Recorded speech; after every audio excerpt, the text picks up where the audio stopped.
We're about to have a very, very interesting conversation. And this conversation, it's about the U.S. Embassy election program here in Ghana, where journalism meets the fight against misinformation. And if you didn't know, over the course of the week, the U.S. Embassy has been leading a crucial initiative to equip Ghanaian journalists with tools to combat misinformation ahead of the election 2024. And joining me in the studio today is Kevin Brosnahan, the press attaché at the U.S. Embassy, and Sarah J. Wachter, a U.S. media trainer and journalist. You are all welcome to the studio. It's good to be here, thanks. All right, so how you doing? Very well, thanks. All right, so Kevin, can you provide us with an overview of this week-long program? Sure. We've brought Sarah here to do training with journalists and editors and some civil society groups, fact checkers, to prepare Ghanaian journalists for reporting on the coming elections and to be prepared for mis and disinformation.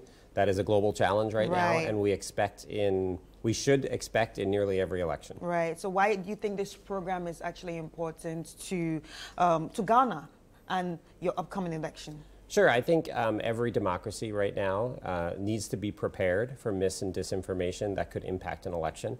So that means journalists, editors, government officials, election officials need to be aware of the global trends and ready to respond should they come to Ghana. All right. So Sarah, you've been working with the journalists. What's the response that you actually get from them, especially while teaching them about these issues? I think that journalists in Ghana are very well aware that in the social media landscape there is a lot of disinformation and misinformation circulating. What I'm here to do is to try to show them all the different tactics and strategies that the disinformation actors actually use so that they can actually recognize a piece of disinformation, first of all. Secondly, to teach them how to actually fact check when there is disinformation that could seriously disrupt the conversation here in Ghana about elections.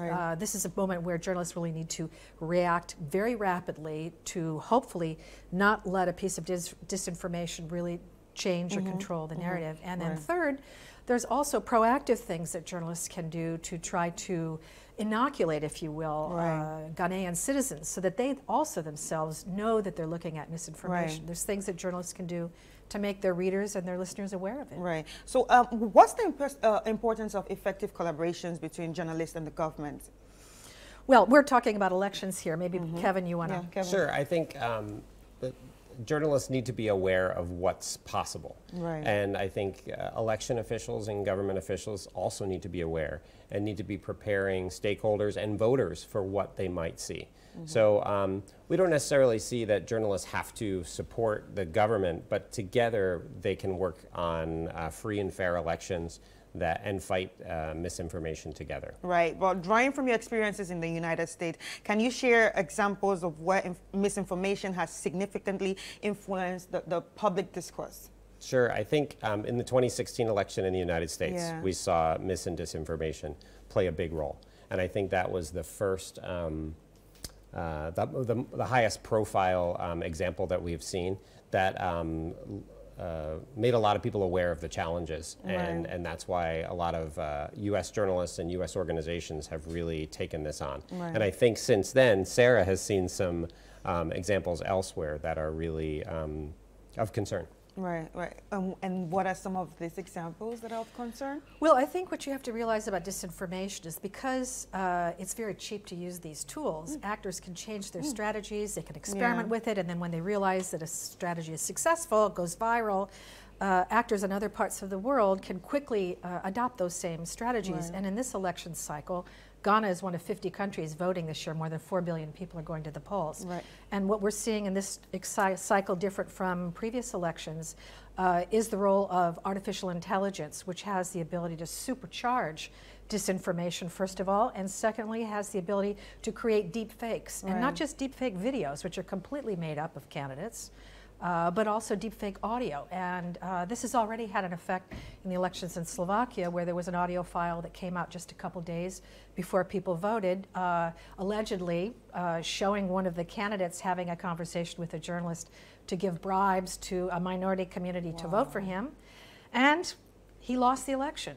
So you see, this can have quite a damaging effect. Yeah. I wouldn't say it's cause and effect completely, but I think we can say it played a very serious role in that election. Right. So obviously we know the world is changing, and we've gone from digital, and now we are all on consuming. I mean, we've gone from traditional, and now we're all consuming the digital media. So, like, how do you think it's important for, you know, even digital media outlets to actually try in preventing spread of misinformation?